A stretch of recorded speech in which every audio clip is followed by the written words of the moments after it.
अस्सलाम वालेकुम। Programme night addition में हम आपको खुशामदीद कहते हैं।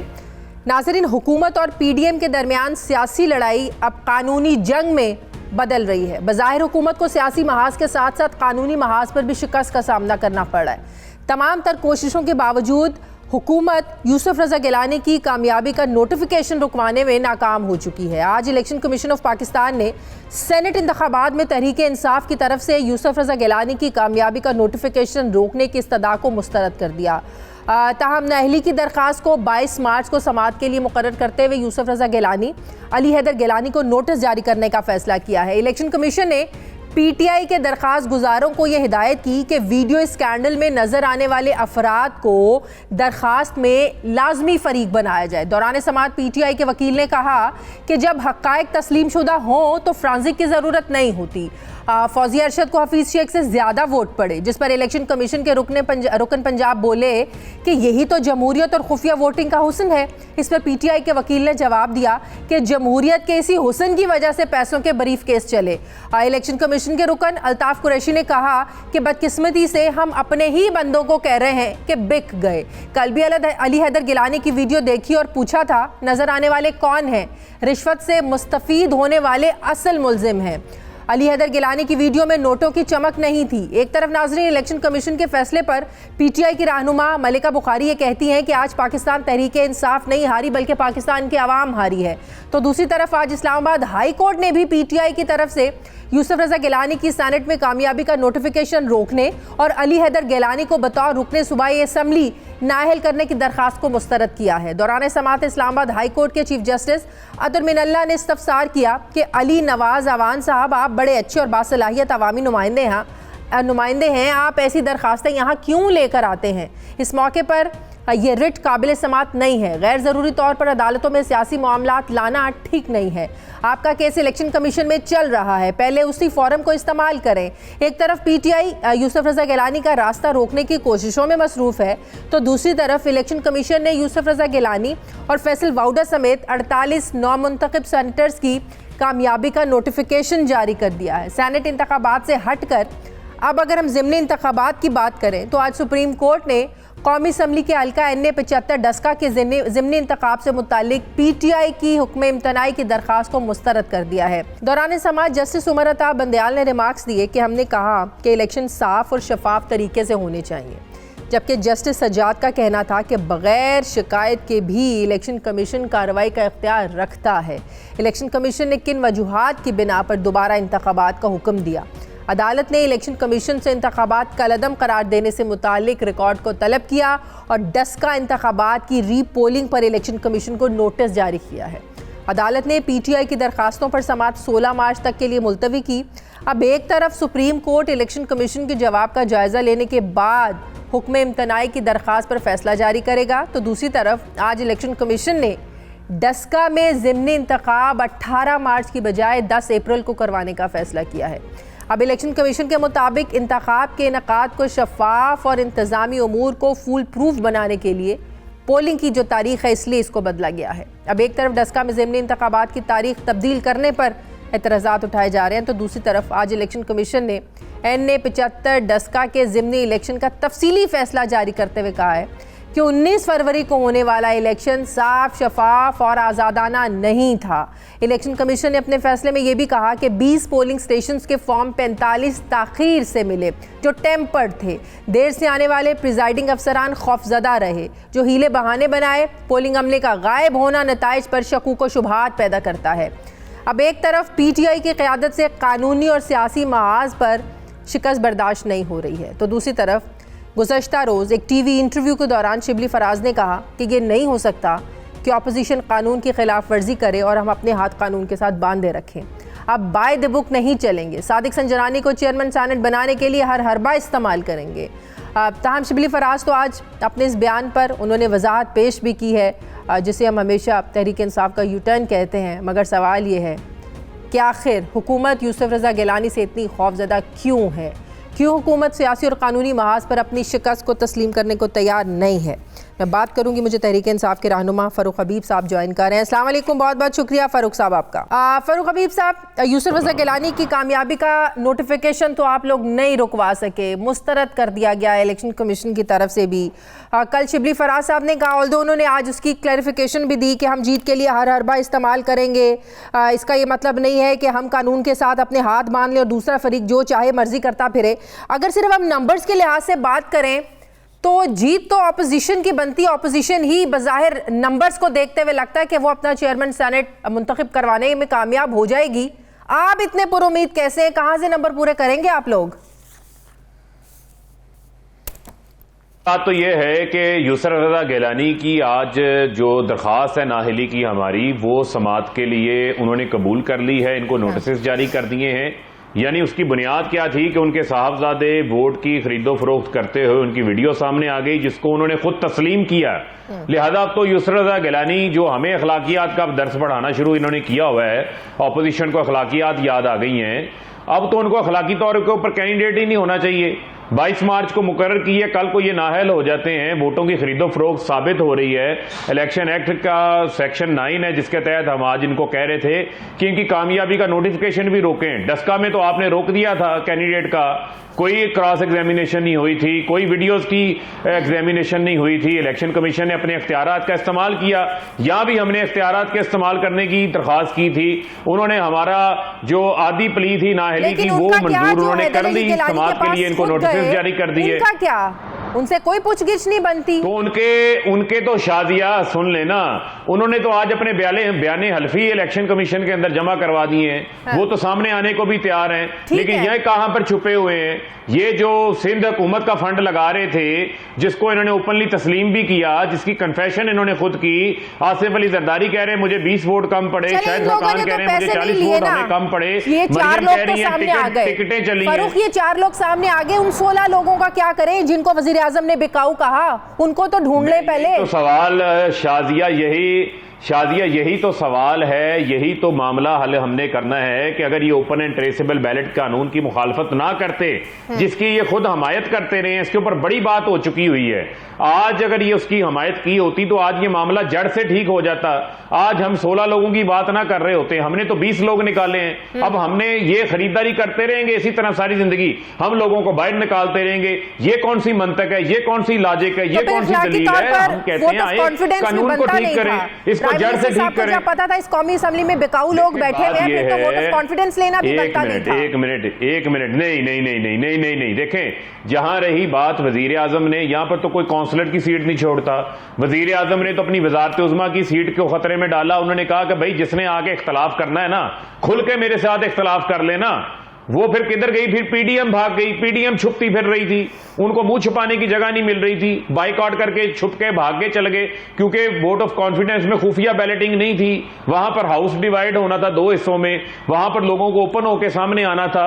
जिसने जमीर के नाम पर वोट दिया है, ये जो कह रहे हैं, वो खुल के उस दिन भी हमसे इख्तलाफ कर लेता। हमने तो खुद अपने आप को इम्तिहान में डाला था ना, हमें जरूरत नहीं थी, लेकिन उसको तो सामने नहीं आए कि कोशिशें आप करते हैं कि चेयरमैन सेनेट का जो इंतखाब है ये भी ओपन बैलेटिंग से होता, फिर आप कैसे दावे करते हैं कि हम चेयरमैन सादिक संजरानी को जो है ना वो बनवा लेंगे? देखें बात ये है जो मजे की ये बातें कर रहे हैं। पहली बात तो ये है कि आज गिलानी साहब के अब चेयरमैन सेनेट बनने के भी अखलाकी जवाज ये खो चुके हैं। ये माने या ना माने, क्योंकि अखलाकियात की इनको समझ ही नहीं है। ये तो कहते हैं कि हम करप्ट हैं, हमारा जो करना है आप लोगों ने कर लें। ये तो खुलेआम नंगे चिट्टे होकर सामने आ गए हैं। बात यह है कि जब यूसुफ सादिक संजरानी की बात होती है तो भाई सेनेट की सबसे बड़ी जमात पीटीआई है। हमारी सिंध से नुमाइंदगी है, हमारी केपीके से नुमाइंदगी है, पंजाब से नुमाइंदगी है, बलूचिस्तान से हमारे अलायंस जीत के हैं। बलूचिस्तान के सेनेटर, बलूचिस्तान के हमारे सुन लें, हमारे और हमारे इत्तेहादियों के इतने नंबर्स हैं कि बलूचिस्तान के अंदर जो अलायंस जिन अलायंस को ये अपने अलायंस, एक मिनट 100 का हंस है। हाँ। जिन अलायंस को ये अपना अलायंस समझ रहे हैं, मुझे आप ये बताएं, आप पीएमएलएन और पीपल्स पार्टी के अलावा बाकी जमातों को, जेयूआई को निकाल के बाकी जो इनके अलाइज कौमी असम्बली में है वो लाजमी नहीं है कि इनके अलाइज सेनेट के अंदर भी हों। वहां पर तो इमरान खान के साथ इनकी मुखालफत है ना, यहां संजरानी के साथ किसी की मुखालफत नहीं है। शादिया ये हकीकत है, इसको आप समझें। वहां पर तो इनको एनआरओ चाहिए ना, वहां तो इमरान खान एनआरओ नहीं दे रहा, इस वजह से ये अपना गुस्सा निकालते हैं। यहां संजरानी के साथ इनको क्या मसला है? कोई मसला नहीं है, इनके अलाइज को भी कोई मसला नहीं है। ये कह रहे हैं यहाँ कोई हॉर्स ट्रेडिंग नहीं होगी। देखें कोई हॉर्स ट्रेडिंग नहीं होनी। यहां पर तो एक आधे वोट का जो ये फर्क बना के बैठे हुए हैं, जो ट्विस्ट कर रहे हैं, इनको अपनी शिकस्त सामने दीवार पे लिखी नजर आ रही है। आधे वोट का भी फर्क हो, सवाल ये है कि पूरा आप लोगों ने कैसे करना है। आप पूरा करें, उसे जाती ताल्लुकात का नाम दें, ऑपोजिशन जाती ताल्लुकात के ऊपर करे तो उसको हॉर्स ट्रेडिंग का नाम दें। नहीं शादिया, मेरी एक मिनट, मेरी गुजारिश सुन लें। कहां 16 वोट, कहां आप 1 वोट की बात कर रही हैं? 16 वोटों का बड़ा फर्क है। जो गिलानी साहब के साहबजादे हैं, सुन लें, जो गिलानी, एक मिनट सुन लें ना, मैं चाहे छोड़ें 1 है 2 है 3 है, जो वो तो एक फिगर्स के तौर पे सामने आ रहा है ना। सुन लें ना, वो तो एक फिगर के तौर के ऊपर सामने आ रहा है ना। हकीकतन ये फर्क नहीं है वहां पर। यही तो मैं आपको बात बता रहा हूं।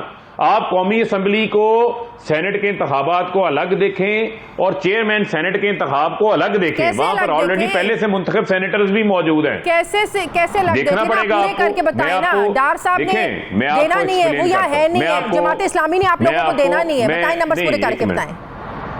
एक मिनट, मैं आपको देखें एक्सप्लेन कर देता हूं। डार साहब ने तो हलफ ही नहीं ना लिया, तो वो तो PMLN का एक सेनेटर अलग हो गया। जमात इस्लामी क्या फैसला करती है, हो सकता है कि उनका फैसला तब्दील हो जाए, ठीक है, वो क्या फैसला करते हैं वो आपके सामने आ जाएगी। जो बुनियादी चीज है वो ये समझने की है कि सादिक संजरानी, वहां पर इमरान खान का कोई मामला नहीं है सेनेट के अंदर। हमारी अक्सरियत तो रहनी है, ये तो हकीकत बन गई है ना। PTA सेनेट की सबसे बड़ी जमात है, हमारी अददी अक्सरियत को तो कोई डिनाई नहीं कर सकता। अब मामला इनका सादिक संजरानी के साथ है, उनका वहां पर 51 वोट है उन लोगों के सेनेट में। आप बात देखें, आप बात ही नहीं समझ रही। एक मिनट देखें, आप इत्तेहाद की बात ना करें, आप जमात वाइज नंबर्स की बात करें। क्या ये PDM का इत्तेहाद कोई इंतखाबी इत्तेहाद बन गया हुआ है? क्या इन्होंने अपनी PDM पार्टी के तौर पर रजिस्टर्ड हो गई है? आप इत्तेहाद की बात करें। अगर आपने चेयरमैन सेनेट मुंतखब करवाना है जनाब, आपने इत्तेहाद के साथ करवाना है, अकेली PTI नहीं कर सकती। क्या बात कर रहे हैं? हमने एक मिनट शाजिया, बात यह है, हमने बाप पार्टी के उम्मीदवार की हमायत की है, उनको उम्मीदवार बनाया है। PTI ने अपने तमाम वोट जो है वो हमारे बाप पार्टी को जाएंगे। आगे वोट मजीद वो अपनी कैंपेन कर रहे हैं, वो कन्विंस कर रहे हैं, और उनके पास पहले भी वहां पर जितना सादिक संजरानी ने अपना वक्त गुजारा है वो तमाम लोगों को बड़े अच्छे अंदाज से साथ लेके चलते रहे। आप इस चीज को भी मद्देनजर रखें। आप इसको PTI का खाली इलेक्शन ना बना दें, ये हमारा खाली इलेक्शन नहीं है। सादिक संजरानी की अदम एतमाद की तहरीक नाकाम हो, उसको जाती ताल्लुकात का आप लोग नाम दें। आप लोग जरदारी साहब के साथ मिलकर सादिक संजरानी को चेयरमैन सेनेट मुंतखब करवाएं। तब का जो इत्तेहाद था PP के साथ, उन चोर डाकुओं के साथ, वो बिल्कुल ठीक था। ठीक है, अब यूसुफ रजा गिलानी जीत गया, उन्होंने पैसा भी चला लिया, हॉर्स ट्रेडिंग भी चला ली। ये समझ में नहीं आती है, जहां PTI जीत जाए वो सब कुछ अच्छा है, जाती ताल्लुकात है, कोई हॉर्स ट्रेडिंग नहीं है, ऑपोजिशन की बारी, सब कुछ जो है ना वो खराब हो जाता है। ये अपनी मर्जी के स्टैंडर्ड्स आप लोग नहीं सेट कर सकते फारूक हबीब साहब। देखें ऑपोजिशन, बात ये है कि ऑपोजिशन उसको खुद ठीक कर लेती ना। हमने तो ऑपोजिशन को कहा था आ जाते हमारे पास, इसी निजाम के ऊपर भी बात कर लेते। आप इनको रोने धोने का क्या फर्क है? अब जब इनको नजर आ रहा है तो उन्होंने रोना धोना शुरू कर दिया। इखलाकियात की अगर बात करें ना, तो उस वक्त कर लेते इखलाकियात की बात करें ना, तो नंबर्स गेम को सामने रखते हुए संजरानी साहब को आपको खड़ा ही नहीं करना चाहिए। देखें एक मिनट नहीं शादी, ये क्या बात हुई? आपका इंतखाब तो आपके, देखें आपको भी कोई मैदान खाली नहीं छोड़ते होते। आप देखें कि स्पीकर का इंतखाब हो, पिछली बार हमने अपना कैंडिडेट वजीर आजम के लिए भी खड़ा किया था, हमने अपना कैंडिडेट तो स्पीकर के लिए भी खड़ा किया था। देखिए बात यह है कि वो इंतखाब लड़ने का राइट तो हर बंदे के पास है ना। आजकल नहीं अखलाकियात का तनाज़ सुनने सुन ले शादिया, जो सेनेट के इंतखाबात की बात हो रही थी वहां पर प्रोपोर्शनेट नुमाइंदगी होती है, समझे इस बात को। सूबों में जिस जमात का जितने वोट हैं वहां पर 1 वोट फॉर 1 कैंडिडेट का इशू नहीं है, वहां पर सिंगल ट्रांसफरेबल वोट होता है, प्रेफरेंस वोट होता है। यहां पर 1 वोट फॉर 1 कैंडिडेट है। सेनेट के चेयरमैन में फर्क है, सेनेटर मुंतखब करने में और सेनेट के चेयरमैन मुंतखब करने में, वहां पर प्रोपोर्शनेट वोट है। पंजाब में 46 वोट चाहिए, बलूचिस्तान में आपको 6 से 8 वोट चाहिए, केपीके में इसी तरह आपको 16-17 वोट चाहिए एक सेनेटर मुंतखब करने के लिए। यहां पर तो 1 वोट फॉर 1 पर्सन है ना, एक बंदा एक कैंडिडेट को वोट डाल सकता है। उन 16 लोगों के नाम बकौल लिहाजा उसका फर्क है इंतखाबात। प्राइम मिनिस्टर को पता है, अगर पता है तो सामने क्यों नहीं लेकर आ रहे? देखें, बाद में फिर आपको वही कह रहा हूं कि अगर ये सिस्टम को जड़ से ठीक कर लेते तो आज ना 16 वोटों की बात हो रही होती, ना खरीदार की बात हो रही। हम तो खरीदार को सामने लेकर आ रहे हैं ना, जिसने जुर्म को ट्रिगर किया हम उसको सामने लेकर आ रहे हैं। वाला भी उतना ही, भी सामने आ जाएंगे, बिकने वाला भी उतना ही उस जुर्म में शरीक है जनाब। मैं किसी को डिफेंड नहीं कर रहा, शादिया मैं किसी को डिफेंड नहीं कर रहा, मैं सिर्फ आपसे ये दरखास्त कर रहा हूं, सुन ले, मैं आपको ये दरखास्त कर रहा हूं, मेरी जरा बात को समझ लें। मैं ये कह रहा हूं कि वो जो 16 लोगों की बार बार बात हो रही है, उनकी लिस्ट पीडीएम जारी कर देना जिन्होंने वोट खरीदे हैं, हम उनके खिलाफ भी कार्रवाई कर लेते हैं। ये क्या बात हुई, आप हर बार लोगों को खरीदें उसके बाद कहें जी इनको फारिग कर दें। वो क्यों जो है ना लिस्ट जारी करें, आपके लोग हैं, आप एक्सपोज करें उन्हें, वो क्यों एक्सपोज करें? ये क्या बात कर रहे हैं? करें ना, देखें 2018 में आप लोगों ने अपने लोग ढूंढे ना, किसने ढूंढे? एक मिनट नहीं, देखें वो एक मिनट, वो हम जो ढूंढने वाला काम है वो हम अपनी जगह के ऊपर कर रहे हैं। उस वक्त वीडियो सामने आ गई थी, हमने 20 लोगों को निकाला है, इन्होंने आज तक अपनी किसी काउंसलर को भी पार्टी से निकाला है? पूछें आप, हमने तो 20 एमपीएस को निकाल दिया था इंतखाबात से 3 माह कबल। बात यह है कि ये लिस्ट जारी कर देना, इनको तो पता है कि किसको 5 दिया है, किसको 10 दिया है, किसको टिकटें दी हैं, क्या दिया है, ये बता दें ना। तो वो खुद क्यों बताएंगे? अगर बकौल आपके उन्होंने पैसे दे के खरीदे तो वो खुद कैसे करेंगे? कैसी बातें कर रहे हैं आप, वो खुद कैसे करेंगे? इल्जाम आप लोग लगा रहे हैं। देखें बात ये है, इल्जाम हम नहीं लगा रहे, ये हकीकत है कि 180 वोट हमारे थे, उसमें से 160 हफीज शेख को पड़े, 7 रिजेक्ट हो गए, बाकी वोट कहां गए? 169 यूसुफ रज़ा गिलानी के कैसे हो गए? ये सवाल आपको हमसे पूछना बनता है, आप उनसे जाती ताल्लुका। बहुत शुक्रिया फारूक हबीब साहब मेरे साथ है, मुझे अब ज्वाइन कर रहे हैं मुस्लिम लीग नून के रहनुमा राना तनवीर साहब ने मुझे ज्वाइन किया। अस्सलाम वालेकुम, बहुत बहुत शुक्रिया राना साहब आपका। राना साहब, अगर तो नंबर गेम के इस हवाले से मैं बात करूं, जो परसों इलेक्शन होने जा रहा है चेयरमैन सेनेट का, तो ऑपोजिशन को जाहिर है अददी बरतरी हासिल है, लेकिन इसके बावजूद हुकूमत बड़ी पूरे एतमाद है कि वो अपना चेयरमैन सेनेट सादिक संजरानी साहब को मुंतखब करवाने में कामयाब हो जाएंगे। अगर हुकूमत कामयाब हो जाती है बावजूद इसके कि उनके पास अक्सरियत नहीं है, वो कह रहे हैं ज़ाती ताल्लुकात भी हमारे हो सकते हैं, हम कोशिश करेंगे, बड़ी पूरे एतमाद हैं, तो क्या आप इलेक्शन के रिजल्ट्स को कबूल करेंगे? देखिए, पहले तो हम खुद बड़े पूरे इत्मीनान हैं कि हम जीतेंगे इंशाल्लाह, क्योंकि जैसे गिलानी साहब के वक्त में थे। नहीं, वो बात नहीं, हमारे 53 हैं, इनके 47 हैं, तो इसमें इतना डिफरेंस है। लेकिन मैं जो बात आपने क्वेश्चन किया, ये बड़ा आजकल अहम क्वेश्चन रेज हुआ है और बड़ा पर्टिनेंट क्वेश्चन है कि एक ऐसा शख्स जो अपना एक नैरेटिव बिल्ड करता है, आल दो के उसने गए बगए हॉर्स ट्रेडिंग की है 2.5 साल में, अपने हर नैरेटिव जो उसने बिल्ड किया है करप्शन का या दूसरी चीज़ें जितने भी उसने किया है गवर्नेंस का, उससे उसने निगेट किया है खुद ही। अभी रिसर्ट बैक जो नेशनल असम्बली के में वोट डालेगा सेनेट के लिए, तो वो वहाँ पे इतना शोर शराबा था, उन्होंने कहा कि जी बात ये है कि इनको तो हमारी यहाँ अक्सरियत है, तो ये जो कर रहे हैं ये हॉर्स ट्रेडिंग करेंगे, हमारे बंदे तोड़ेंगे। तो हमने ये बड़ा क्लियर करना चाहता हूँ कि हमने कोई ऐसा उनको कोई नहीं किया, बल्कि कॉन्शियस वोट था जो लोगों ने किया यूसुफ रज़ा गिलानी के लिए। उनका पास्ट एक ऐसा है जो एक पॉजिटिव ज़हन के लोग आदमी हैं, वो यूसुफ रज़ा गिलानी साहब प्राइम मिनिस्टर रहे हैं, मिनिस्टर रहे हैं, फिर स्पीकर रहे हैं। लेकिन मैं जो बात करना चाहता हूँ शादिया, वो ये है कि आज तो मेरा ख्याल है इमरान खान साहब को खुला आके बात कहते हैं कि देखे कल इन्होंने ये किया है, हमारे बंदे तोड़े, जो कि पॉलिटिकल जो मोरालिटी है उसको इन्होंने सत्यानाश किया है। आज इनकी अददी बरतरी हासिल है, लिहाजा मैं समझता हूँ कि मैं ऑफर करता हूँ कि आप आए और जिसको भी आपने नॉमिनेट करना है कर लें। आप लोगों के ज़ाती ताल्लुकात काम आ सकते हैं, पीटीआई के ज़ाती ताल्लुकात काम नहीं आ सकते? नहीं, मैं उस पे नहीं जा रहा, आप मेरा पॉइंट नहीं समझ। नहीं, मेरा एक वोट का भी फर्क हो तो मैं उस बात पे जा रहा हूँ जो उसने नैरेटिव या एक प्रिंसिपल, पॉलिटिकल प्रिंसिपल बिल्ड किया है। आप अखलाकियात की बात कर रहे हैं ना? जी, आप इखलाकियात की बात कर रहे हैं ना कि इखलाकी तौर पे उन्होंने कहना चाहिए। इससे हट के बात कर रहा हूं मैं, उससे जा रहा हूं जो इमरान खान साहब एक उन्होंने स्टांस लिया हुआ था।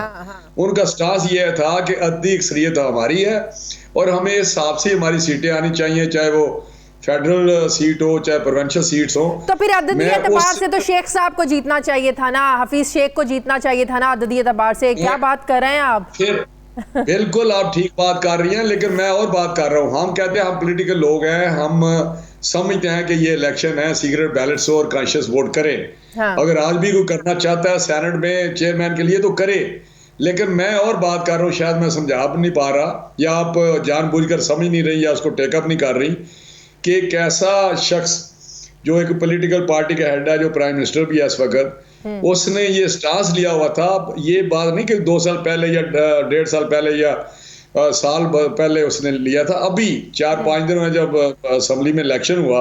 हाँ। शायद बुध की बात है, 3 तारीख की या मुझे तो अब डेट मार्च बुध की बात है, वेडनेसडे की। तो उस दिन इन्होंने इतना शोर किया, या उससे पहले या बाद में भी, कि देखें जी इन्होंने क्या किया है, इन्होंने बंदे खरीद लिए, इन्होंने बहुत गड़बड़ कर दी और इनको नहीं चाहिए क्योंकि हमारे जो अक्सरियत है वो हमारी थी, लिहाजा इनको नहीं आके करना चाहिए था और शेख साहब को जीत जाना चाहिए था।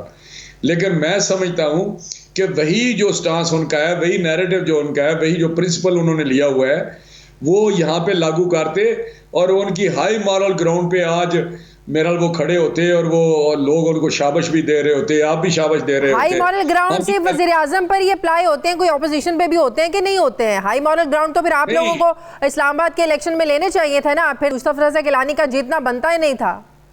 नहीं, हम तो ये समझते हैं, हमारा ये स्टांस नहीं है। हमारा स्टांस ये है कि स्वाय प्राइम मिनिस्टर के इलेक्शन के या चीफ मिनिस्टर के इलेक्शन के जो सीक्रेट बैलेट है वो इसलिए है कलेक्टिव विजडम के साथ रखा हुआ है कि लोग कॉन्शियस वोट करें।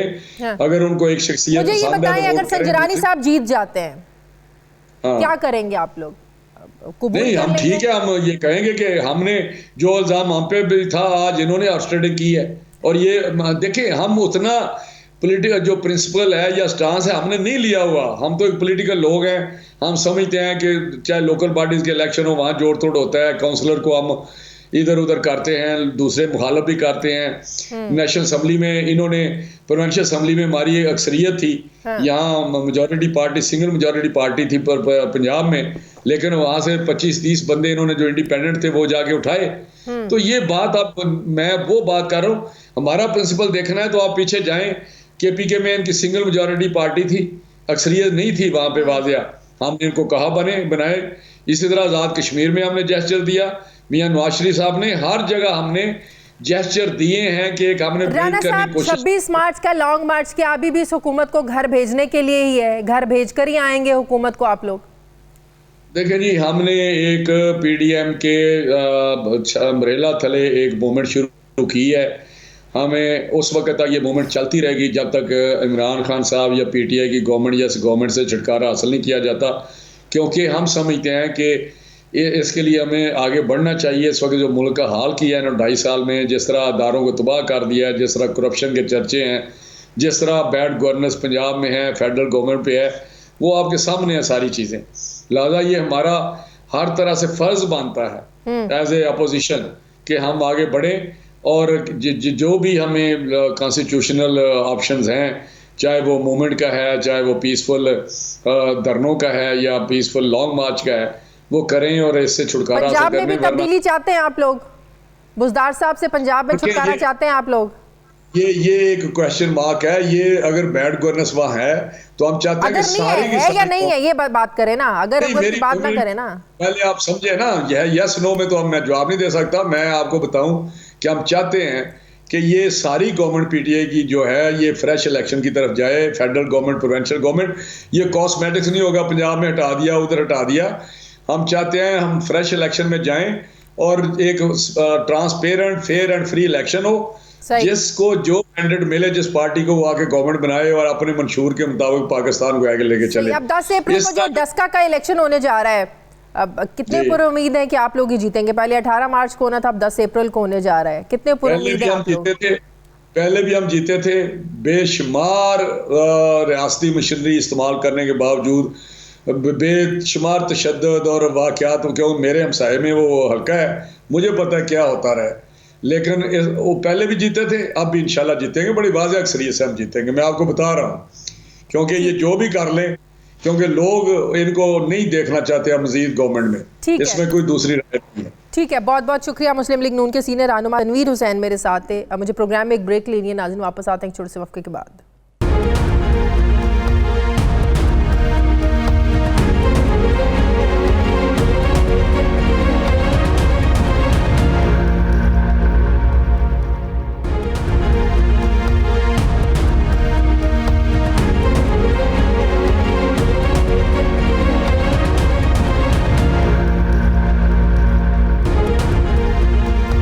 ब्रेक के बाद एक बार फिर से आपको खुशामदीद कहते हैं। सीनियर सहाफ़ी तज्ज़ियाकार इरशाद भट्टी साहब ने मुझे ज्वाइन किया। अस्सलाम वालेकुम, बहुत बहुत शुक्रिया इरशाद भट्टी साहब आपका। इरशाद भट्टी साहब, किसी ने मुझसे पूछा कि हर टीवी चैनल पर आजकल सिर्फ सेनेट के इंतखाबात, कभी गिलानी साहब हफीज़ शेख के साथ दरमियान मुकाबला, अब चेयरमैन सेनेट के लिए, हर टीवी टॉक शो में यही हो रहा है। एक आम आदमी को क्या फ़र्क पड़ता है? हफीज़ शेख जीत जाते, गिलानी साहब जीत गए, क्या फ़र्क पड़ गया? संजरानी साहब चेयरमैन सेनेट बन जाएंगे या गिलानी साहब बन जाएं, क्या फ़र्क पड़ जाएगा? एक आम आदमी की ज़िंदगी में क्या फ़र्क पड़ेगा? वैसे मैं भी सोच रही थी पिछले 2-3 हफ्तों से तो सिर्फ सेनेट ही हो रहा है। एक आम आदमी की लाइफ, एक आम आदमी के मसले मसाइल सिर्फ इस हद तक रह गए कि प्राइम मिनिस्टर साहब आकर टीवी पर इखलाकियात का दर्स दे दें, बस। जी बिल्कुल, आपने ठीक कहा। बड़ा अच्छा सवाल है कि अगर सादक संजरानी साहब चेयरमैन सेनेट बनते हैं तो क्या हो जाएगा, क्या फ़र्क पड़ेगा आम आदमी की ज़िंदगी में? अगर यूसुफ रज़ा गिलानी साहब बन जाते हैं तो फिर क्या हमें दूध शहद की नहरें बह जाएंगी? कुछ भी नहीं होगा ये। और चेयरमैन सेनेट कर भी क्या सकेगा? चेयरमैन सेनेट ने क्या करना है? महंगाई रोकनी है, बेरोजगारी ख़त्म करनी है, गुर्बत कम करनी है। चेयरमैन सेनेट ने हमारी इस्लाहात करनी है पुलिस पटवार की। चेयरमैन सेनेट ने क्या करना है, क्या कर लेना है? कोई उससे क्या बिजली गैस के बिल कम हो जाएंगे? कुछ भी नहीं होगा। ये सिर्फ एक झकावे हैं, बहलावे हैं, और ये हमारी सियासत है कि हम देखिए, आप जब से ये 2.5 साल, बाकी छोड़ दे पिछला 2.5 साल हो गए, हम आगे दौड़ते पीछे चौड़। मतलब ये कभी हम सानिया साहिवाल पे रो रहे होते हैं, कभी हम कसूर वाक़े पे रो रहे होते हैं, कभी हम मोटरवे रेप केस पे रो रहे होते हैं, कभी हम आटा गंदम पे रो रहे होते हैं, कभी हम दवाइयों पे रो रहे होते हैं, कभी हम चीनी पेट्रोल बोरान पे रो रहे होते हैं, कभी हम निजी बिजली घर डाकों पे रो रहे होते हैं, कभी हम एटीएम तंबाकू वाले एटीएम जो सेनेटर बने उन पे रो रहे होते हैं, कभी हमारा मौजू होता है अब्दुल कादर तो तहरीक इंसाफ का नहीं था, वो कैसे शामिल हो गया, कभी हम रो रहे होते हैं गिलानी साहब के या अपोजिशन के तो टोटल वोट 160 थे, ये 169 संदूकड़ी से कैसे निकल आए। कभी हम रो रहे होते हैं कि अब संजरानी साहब के और इसमें से एक का फर्क है, ये 1-2 कौन जीतेगा कौन नहीं जीतेगा। कभी हम रो रहे होते हैं कि यूरोपियन मॉडल कब आएगा, कभी हम रो रहे होते हैं बरतानवी अमरीकी मॉडल कब आएगा, कभी हम रो रहे होते हैं फलाई रियासत, कभी हम रो रहे थे मदीना की रियासत। लेकिन at the end of the day क्या है? कुछ भी नहीं। वो है ना अक्की ना झक्की ना थक्की ना, ये यानी उकताना नहीं, झिझकना नहीं, थकना नहीं। हमारे सियासतदानों के पास कुछ भी नहीं, एक दिन पूरा चलता रहा और घबराना नहीं। एहसन इकबाल साहब को हाँ घबराना नहीं, सुकून कब्र में है। और एक दिन पूरा चलता रहा। एहसन इकबाल साहब को जूता पड़ गया, मरियम औरंगजेब साहबा को धक्का लग गया, शाहिद खाकान अब्बासी साहब और मुसद्दक मलिक साहब की बेइज्जती हो गई, जो कि काबिल मुजम्मत था। लेकिन एक दिन हम उस पे लगे रहे और उससे निकला क्या? कहीं हमने पहुंचाया उस पे कुछ किया नहीं। अगले दिन कोई और आ जाता है, अगला दिन कोई और आ जाता है। एक दिन इखलाकियात के दर्स का भी रिजल्ट ये पाकिस्तान के वो भी जरा समझा दें कि इखलाकियात किसके लिए? इखलाकियात का तो जनाजा निकले जरा धूम से। इखलाकियात का तो जनाजा निकाल दिया, जनाजा निकाल दिया, दफना दिया है। जो कुछ भी इस वक्त हो रहा है, हमारी जमहूरियत और हमारी सियासत इखलाकियात लेस, मंतक लेस, असूल लेस। आप मुझे सिर्फ सिंपल से एक बात बता दें, गिलानी साहब जीतते हैं, गिलानी साहब किस तरह जीते हैं ये सबको मालूम है, मैं इस पे कोई बात नहीं करना चाहता। किस तरह जीते हैं ये सबको मालूम है। उस पर मरियम नवाज शरीफ साहबा वोट को इज्जत दो देने वाली सुरखेल सिपा सलार क्या कहती हैं, यूसुफ रजा गिलानी मेरा हीरो ऑफ द डे है। यानी यूसुफ रजा गिलानी जिस तरह जीता है ये कोई नहीं समझता, मेरा हीरो ऑफ द डे है। भाई वो वोट की इज्जत नहीं है, वोट की जिल्लत है। अच्छा, तो ये जो संजरानी साहब को जितवाना चाहते हैं, ये कैसे फिर इतने पूरे एतमाद हैं, ये किसको वोट अच्छा आगे सुन लीजिए, सुन तो लीजिएगा ना। हाँ। सुन तो लेना, मजे की बात। आगे बिलावल साहब क्या ट्वीट करते हैं, सिविलियन सुप्रीमेसी और जमहूरियत के चैंपियन यूसुफ रजा गिलानी साहब के जीतने पर करते हैं जमहूरियत बेहतरीन इंतकाम है, ट्वीट फरमाते हैं। और जीए भुट्टो, और हालांकि अगर कोई सोचा जाए तो जिस तरह यूसुफ रजा गिलानी साहब जीते हैं ये तो जमहूरियत से बेहतरीन इंतकाम है। आगे आ जाएं, सादक संजरानी साहब दूसरे हैं। सादक संजरानी साहब कौन? पहली मर्तबा इमरान खान और जरदारी साहब ने मिलकर इनको चेयरमैन सेनेट बनवाया। दूसरी मर्तबा जमहूरियत को नकब लगा के तरीके अदम एतमाद नाकाम बनाई। और अब एक मर्तबा फिर वो कायदे इनकलाब इमरान खान के साहब के उम्मीदवार हैं।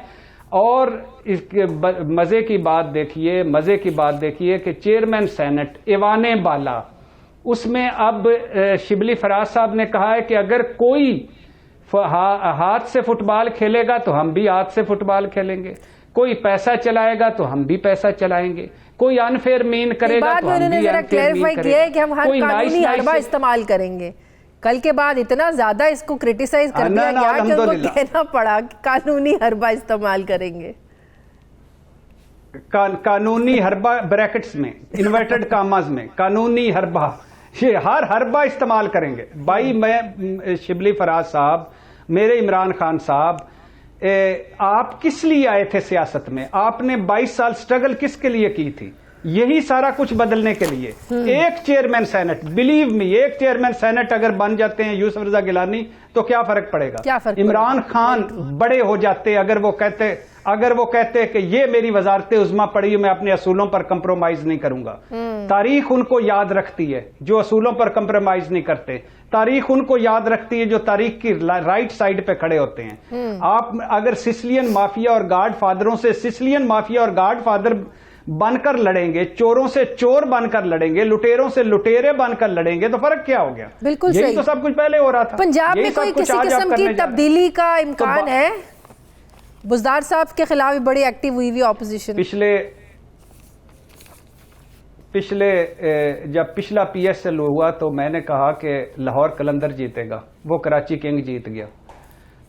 पिछली मरतबा मैंने कहा हफीज शेख जीतेगा, वो यूसुफ रजा गिलानी जीत गया। मुझे कुछ मैंने 2 मरतबा कहा बुज़दार साहब जाने वाले हैं, वो और पक्का हो गया। तो अब इसलिए ये मुझसे ना पूछिएगा कि चेयरमैन सेनेट कौन बनेगा, क्योंकि मैं जिसका नाम लूंगा लगता है दूसरा बन जाएगा। अच्छा। तो पंजाब में तब्दीली, यकीन करें मेरी 2-3 बातें सुन लीजिएगा। मरियम नवाज साहबा को और बिलावल भुट्टो साहब को रोजाना 2-2 नफल पढ़ने चाहिए कि उस्मान बुज़दार कहीं ना जाए। उस्मान बुज़दार की हिफाजत करनी चाहिए। उस्मान बुज़दार ने 2.5 साल में पंजाब में चीखें निकलवा दी हैं। उस्मान बुज़दार अगर 5 साल रह गया पंजाब में तो जिस तरह पीपल्स पार्टी का हाल जो पंजाब में हुआ था वही PTI का हाल पंजाब में होगा। पंजाब में PTI की टिकटें लेने वाला कोई नहीं होगा। मरियम नवाज साहबा तो बता चुकी हैं ना कि सेनेट में जो यूसुफ रजा गिलानी साहब को वोट पड़े उसमें से कुछ ऐसे वोट भी पड़े जिन्होंने मुझसे यकीन दहानी कराई कि मैं उनको टिकटें दूंगी अगले इलेक्शन में पंजाब में।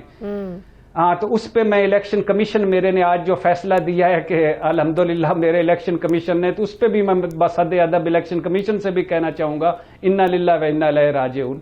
तो बात बुनियादी तौर पे ये है कि ये उस्मान बुज़दार एक दिन इमरान खान साहब भी कहेंगे कि हाय लुटे गए, उजड़ गए, ना ही रखते उस्मान। महमूद खान, उस्मान बुज़दार, ये इमरान खान साहब के जितने फेलियर हैं इनमें सारे बड़े पार्टनर ये हैं। सही। तो अब अगर वो समझते हैं कि इनको रहना चाहिए तो रह जाएं, बिल्कुल सही। चीखें और निकलवाएं लोग। आप देख लें पंजाब का हाल। ठीक है, बहुत बहुत शुक्रिया। इरशाद भट्टी साहब मेरे साथ थे। मुझे प्रोग्राम में एक ब्रेक लेनी है नाज़रीन, वापस आते हैं एक छोटे से वक्फे के बाद।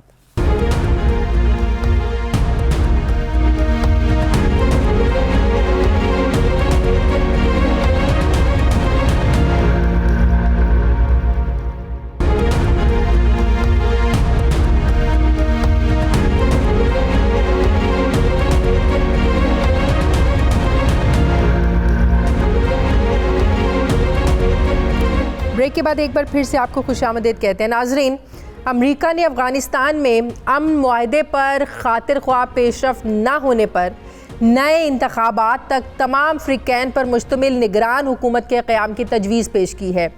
8 सफ़हात पर मुश्तमिल अमन मुआहदे के मुसवदे में जंग बंदी समेत ख़वातीन, बच्चों और अक़लियतों के हुकूक़ के तहफ़्फ़ुज़ का मुतालबा किया गया और सच्चाई पर मबनी मुफ़ाहमती कमीशन का एक तस्वुर पेश किया गया है। अमन मुसवदे में यह भी कहा गया है कि निगरान हुकूमत सबकी मुशावरत से नए इंतखाबात के लिए आइन साजी करेगी, जिसके तहत मुल्क भर में पुरअमन और शफाफ इंतखाबात का इनेकाद किया जाएगा और फिर कामयाब होने वालों को हुकूमत सौंप दी जाएगी। अमन मुसवदे से पहले अमरीकी वज़ीर ख़ारजा की जानिब से अशरफ गनी को सख्त अल्फाज में एक मरासला भी भेजा गया था, जिसमें उन्होंने कहा था कि वाशिंगटन अमन मुज़ाकरात में पेशरफ देखना चाहता है और इस अमन मुआहदे के मुसवदे का जिक्र किया जिसमें एक नई और जामे हुकूमत का मुतालबा किया गया है। इस ख़त में अमरीकी वज़ीर ख़ारजा ने कहा था कि तालिबान के साथ अमरीकी मुआहदे की रूह से अमरीकी फ़ौजियों की वापसी के लिए 1 मई की आखिरी तारीख ज़ेर गौर है। इस मरासले के जवाब में अशरफ गनी ने कहा था कि जब तक मैं ज़िंदा हूँ कोई अबूरी हुकूमत नहीं बनेगी। दूसरी तरफ तालिबान के तर्जुमान मोहम्मद नईम ने के मुताबिक तालिबान को अमन मुसवदा मौसूल हो चुका है और वो इसका जायज़ा भी ले रहे हैं। अब एक तरफ अफ़गान सदर अशरफ गनी अबूरी हुकूमत के क़याम के लिए तो तैयार नहीं है, तो दूसरी तरफ अफ़गान मुफाहमती काउंसिल के तर्जुमान के मुताबिक अफ़गान पीस प्रोसेस से मुताल्लिक़ इजलास 18 मार्च को रूस में होगा।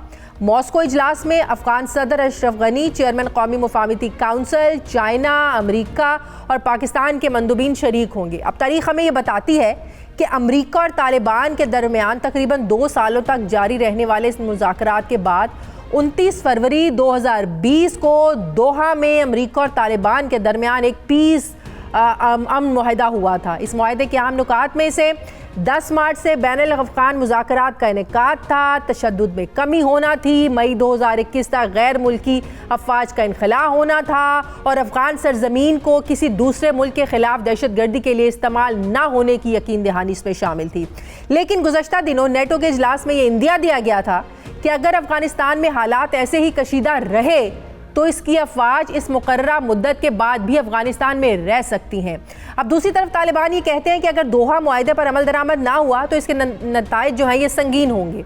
अब सवाल ये है कि क्या अफगानिस्तान में तमाम फ़रीक़ैन पर मुश्तमिल अबूरी हुकूमत का क़याम मुमकिन है। सवाल ये भी है कि क्या अमरीका दोहा मुआहदे पर अमल दरामद के लिए तैयार है। इसी पर मैं बात करूँगी।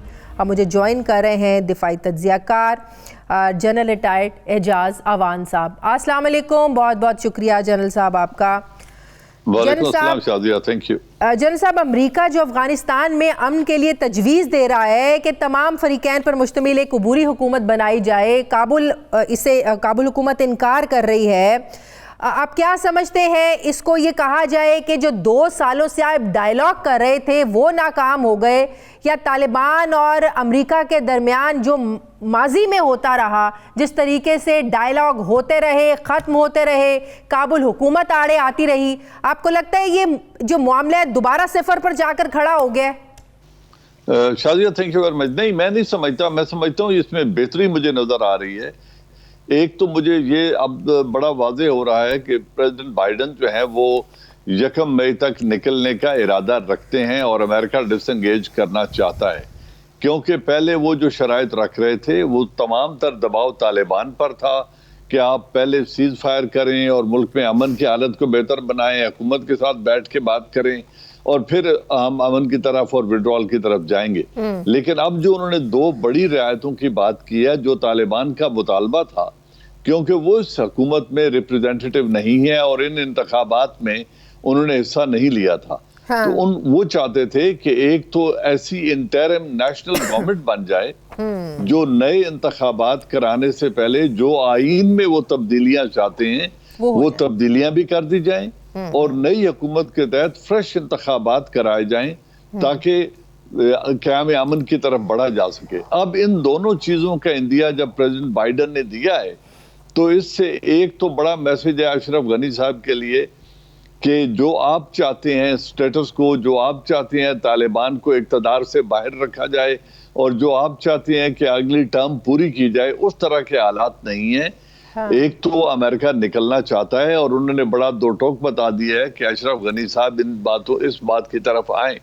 फिर जो रीजनल कंट्रीज की इंपॉर्टेंस जिससे इमर्ज हो रही है, और ये बहुत अरसे से पाकिस्तान कहता आया है कि खित्ते में अमन के लिए जो पड़ोसी ममालिक हैं, जो ये रीजन है, उनका अमल दखल बहुत जरूरी है। ये मुआहदा सिर्फ तालिबान, अशरफ गनी और अमेरिका के दरमियान रहा तो वो कामयाबी नहीं मिलेगी। हम अपनी कोशिश कर रहे हैं लेकिन वो कामयाबी नहीं मिलेगी जो पूरा रीजन मिलके इसको कामयाब कर सकता है। लिहाजा रशिया में जिन मुज़ाकरात की दावत दी गई है, चाइना का उनमें शरीक होना, अमेरिका का शरीक होना, पाकिस्तान को शरीक बनाना, ये एक बहुत बड़ी डेवलपमेंट है और इससे इंडिया को बाहर रखा गया है। जबकि जो दोहा में बातचीत हो रही है उसको इंडिया को वहां शामिल करने की बात भी अमेरिका ने की है।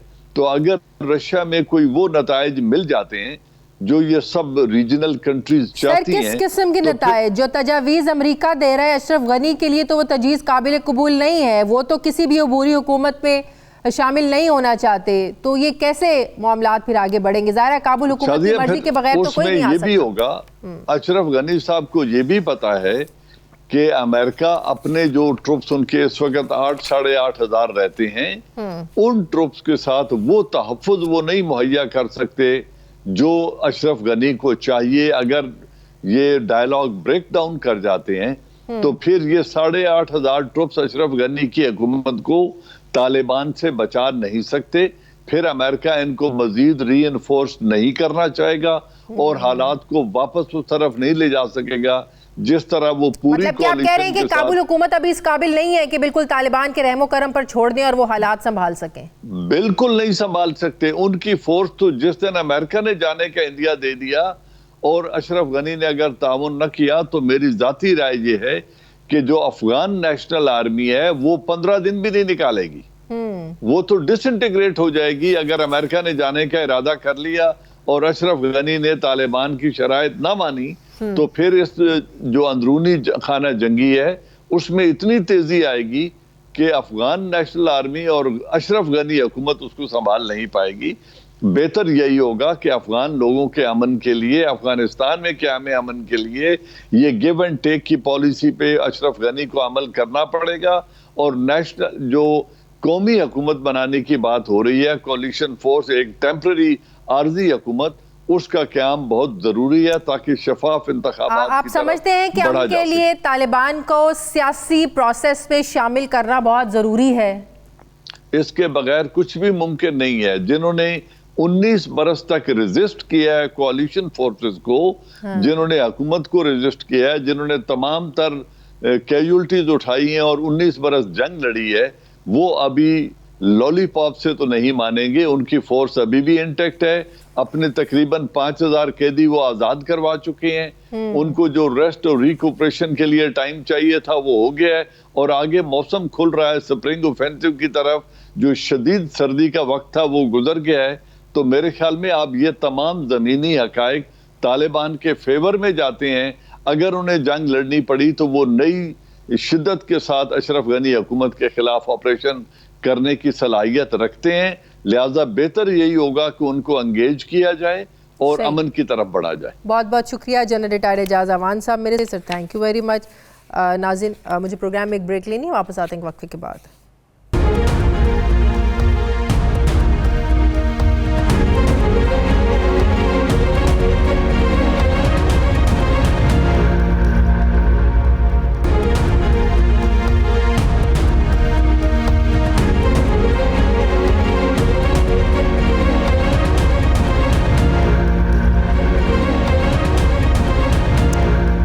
ब्रेक के बाद एक बार फिर से आपको खुशामदीद कहते हैं। नाज़रीन, गुज़श्ता रोज़ काबीना के इजलास में स्टेट बैंक तरमीमी बिल 2021 की मंजूरी दी गई है। विफाकी काबीना ने पार्लियामेंट में जिन 3 अहम बिल्स को पेश करने की मंजूरी दी है, इनमें स्टेट बैंक ऑफ पाकिस्तान तरमीमी act, income tax, second amendment act 2021 और स्टेट ओन इंटरप्राइजेज बिल 2021 शामिल हैं। IMF से $6 अरब के कर्जा प्रोग्राम को बहाल करने के लिए हुकूमत ने आखिर आलमी मालियाती इदारे की शराइत को तस्लीम कर लिया है, जिसके बाद हुकूमत को अब मुख्तलिफ शोबों में टैक्स में दी गई छूट को ख़त्म करना होगा। इदारों को वजारतों की बजाय हुकूमत के मातहत कर दिया जाएगा। जहां इदारों के बोर्ड के चेयरमैन हुकूमत मुकर्रर करेगी, स्टेट बैंक के गवर्नर की मुद्दत 5 साल होगी और स्टेट बैंक को पार्लियामेंट में एहतसाब के लिए जवाबदेह होना पड़ेगा। स्टेट बैंक की खुद मुख्तारी से मतलब है क्या? मैं इसी पर बात करूंगी। माहिर मौशियात डॉक्टर इशफाक हसन साहब मुझे ज्वाइन कर रहे हैं। अस्सलाम वालेकुम, बहुत बहुत शुक्रिया डॉक्टर साहब आपका। डॉक्टर साहब, आपको पता है IMF का जो सस्पेंडेड प्रोग्राम है, इसकी बहाली के लिए अब हम कुछ शराइत पूरी करने जा रहे हैं, जिसमें सबसे अहम चीज़ ये है जो हमारी हुकूमत करने जा रही है, वो है स्टेट बैंक को खुद मुख्तार बनाना। मतलब कि गैर मामूली खुद मुख्तारी की इजाज़त देने के हवाले से बिल पेश किया जाएगा, वफाकी काबीना पार्लियामेंट में करेगी, मंजूरी दी है। सर, अगर आप आसान अल्फाजों में हमें ये बता सकें, समझा सकें कि स्टेट बैंक की गैर मामूली खुद मुख्तारी से मुराद है क्या? Thank you. ये बहुत अहम आपने ये इशू रेस किया है।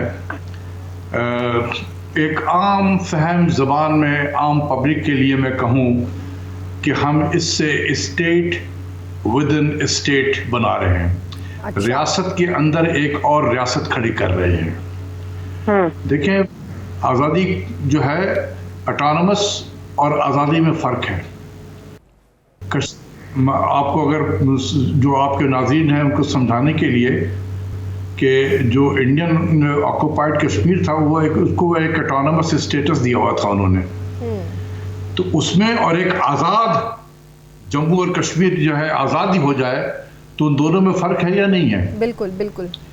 तो एक ऑटोनॉमी वर्सेस इंडिपेंडेंस, हम इंडिपेंडेंस देने के लिए जा रहे हैं, ऑटोनमस नहीं बना रहे हैं। इसमें जो आप इसके देखें, इसकी टाइमिंग भी बड़ी गलत चुनी गई है। ऐसे टाइम पे हम ये सब काम कर रहे हैं कि जब मुल्क में सियासी जो है पारा बहुत चढ़ा हुआ है और गवर्नमेंट के तमाम अटेंशन जो है वो इलेक्शन और सेनेट और इसमें लगी हुई है। मुझे नहीं मालूम है कि कितने लोगों ने उसको ठीक से पढ़ा है उस लॉ को। मिनिस्ट्री ऑफ फाइनेंस पहले उसी जो लॉ था स्टेट बैंक का एक्ट जो अब पेश करने जा रहे हैं, इनकी बड़ी मुखालफत की थी उन्होंने। हाँ। और मतलब आज आप ये कह रहे हैं कि ऐसी टाइमिंग को चुना गया है कि ऑलरेडी हुकूमत इतनी ज़्यादा ऑक्यूपाइड है, इतनी ज़्यादा मसरूफ़ है, अपने सेनेट के इलेक्शंस में पहले रही, अब चेयरमैन सेनेट का इंतखाब है और IMF को पता है हमारी दुखती राग है कि उनसे हमने पैसा लेना है, प्रोग्राम को बहाल करवाना है। अब जिसकी वजह से वफाकी काबीना ने जो बिल भी जो है ना वो पार्लियामेंट में पेश करने की मंजूरी दी है। मतलब कि जानबूझकर आप समझ रहे हैं कि ऐसी टाइमिंग्स को चुना गया है कि हुकूमत अटेंशन दे ही ना सके, हुकूमत ऑलरेडी इतनी ऑक्यूपाइड है। किसी ने मैं नहीं समझता हूं कि ठीक से इसको पढ़ा है। ये सिर्फ IMF के प्रोग्राम को बहाल करवाने के लिए, और इसकी टाइमिंग मेरे नज़दीक बहुत अहम है, क्योंकि ऐसे टाइम पे कि जब हुकूमत जो है सियासी मामलात में इतनी ज़्यादा उलझ चुकी है कि कोई वजीर, जो आप सोचते हैं कि कैबिनेट में जो वजीर होगा वो इसको पढ़ेगा ठीक से इस लॉ को, और उसमें उसके बाद कोई उसमें कमेंट्स करेगा वहाँ पर। उन्होंने कहा कि बस ठीक है जो है भेज दो उसको। बहुत नुकसान होगा मुल्क के लिए आगे चलकर।